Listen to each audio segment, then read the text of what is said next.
नमस्कार दोस्तों, इस वीडियो पे हम बात करेंगे यूपी ट्रिपल एससी बीडीओ का जो एग्जाम होना है। इस बार निगेटिव मार्किंग कितनी रहेगी, काफ़ी लोगों के कमेंट आ रहे थे। अब यहाँ पर देखिए दोस्तों, 1/2 है, 1/3 है, 1/4 है। जैसा कि आपने देखा होगा एसएससी वगैरह एग्जामों में 1/4 होती है। रेलवे का जो एग्ज़ाम होता है उसमें 1/3 होती है और कहीं कहीं आपका 1/2 भी होता है। तो कुछ लोग क्या कहते हैं कि ये नंबरों के हिसाब से काउंट कर लेते हैं कि 1/4 यानी 1/4 का मतलब ये होता है कि 4 नंबर गलत तो एक एक सही कटेगा। नंबर से नहीं होता, ये प्रश्नों की संख्या बताती है। ये बताती है कि 4 प्रश्न आपके गलत अगर होते हैं तो एक सही वाला कट जाएगा। 3 प्रश्न अगर आपके गलत हो जाते हैं तो एक प्रश्न आपका सही वाला कट जाएगा। अब कितने नंबर का प्रश्न है, कहीं कहीं पेपर में 1 नंबर का होता है, कहीं कहीं 2 नंबर का होता है। तो डिपेंड करता है क्वेश्चन कितने नंबर का। वैसे मोस्टली एक ही नंबर के क्वेश्चंस होते हैं और कहीं कहीं पेपर जो होते हैं आपके 2 नंबर 2.5 नंबर के भी क्वेश्चंस रखे जाते हैं। तो इसका मतलब 1/2 का मतलब 2 प्रश्न आपके गलत होंगे तो एक आपका सही वाला भी प्रश्न काट दिया जाएगा। तो यहाँ पर मुद्दा हमारे पास है वीडियो एग्जाम का लेकर कि यहाँ पर कितनी रहेगी। देखिए, जब इसकी परीक्षा हुई थी उस समय इसकी जो नेगेटिव मार्किंग थी 1/2 रखी गई थी। कितनी रखी गई थी? 1/2। जैसा कि सभी लोग जानते होंगे कि यहाँ पर वीडियो एग्जाम जो आपका होने वाला, इसमें 3 सेक्शन होंगे। 50 प्रश्न आपके हिंदी के रहते हैं, 50 प्रश्न हिंदी के, और 50 प्रश्न आपके जीके के रहेंगे, जीके जीएस जिसे आप कह सकते हैं, और 50 प्रश्न आपके रहेंगे रीजनिंग के, 50 प्रश्न आपके रहेंगे रीजनिंग के।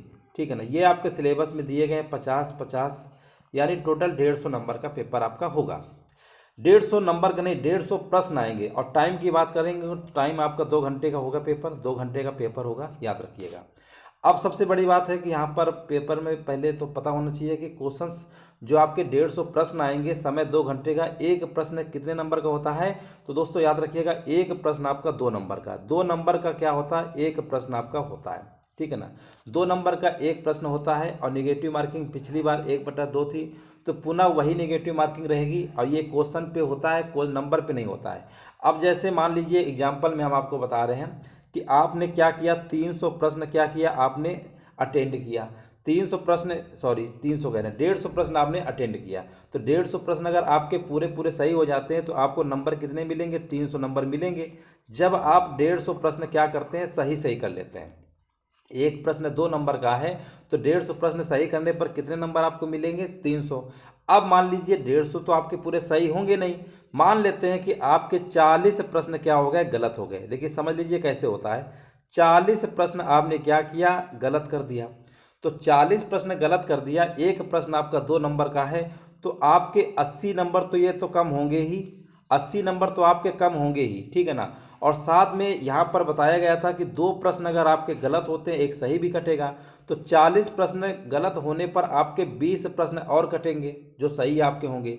तो 20 प्रश्न और कटेंगे, इसका मतलब 20 प्रश्न आपके और कटेंगे। तो एक प्रश्न आपका 2 नंबर का था, तो यहाँ से भी आपके 40 नंबर और कम हो जाएंगे, यानी 80 तो इधर कम हो ही रहे थे। ठीक है ना। और साथ में क्या होंगे, 40 और कम हो जाएंगे। तो ओवरऑल -120 यानी आपके 120 नंबर कम हो जाएंगे। तो 300 में आपके 120 नंबर माइनस कर देंगे तो कितने नंबर मिलेंगे, इसमें 120 माइनस कर लेंगे तो आपका आ जाएगा यहाँ पर 180 नंबर। तो कहने का मतलब है कि आपको 180 नंबर मिलेंगे 300 में। ठीक है ना। तो ये बात आपको समझ में आ गई होगी। अगर आपके 40 प्रश्न गलत होते हैं तो 40 दूनी 180 नंबर तो आपके कम होंगे ही, साथ में 20 प्रश्न जो हैं आपके सही वाले भी काटे जाएंगे। एक प्रश्न 2 नंबर का है तो 40 नंबर और कम हो जाएंगे, यानी ओवरऑल आपको 120 नंबर की कमी देखने को मिलेगी। ये चीज़ हमेशा याद रखिए, प्रश्नों की संख्या बताता है कि 2 प्रश्न गलत हैं तो एक। बहुत लोग सोचते हैं कि यहाँ पर 2 नंबर, अगर आपके 2 प्रश्न 1 नंबर के हिसाब से काउंट करते हैं, 1 नंबर नहीं, प्रश्न में भी डिपेंड करता है ना कितने नंबर का है। ये प्रश्नों की संख्या बताता है, बस इतना आप समझ के याद रखिए। तो इस तरीके से उम्मीद है आप समझ गए होंगे। 1/2 नेगेटिव मार्किंग रहेगी। अब बिल्कुल कन्फ्यूजन आपको इसमें नहीं होना है। इसके अलावा भी अगर कोई चीज़ समझ में नहीं आई है तो कमेंट करके पूछ सकते हैं।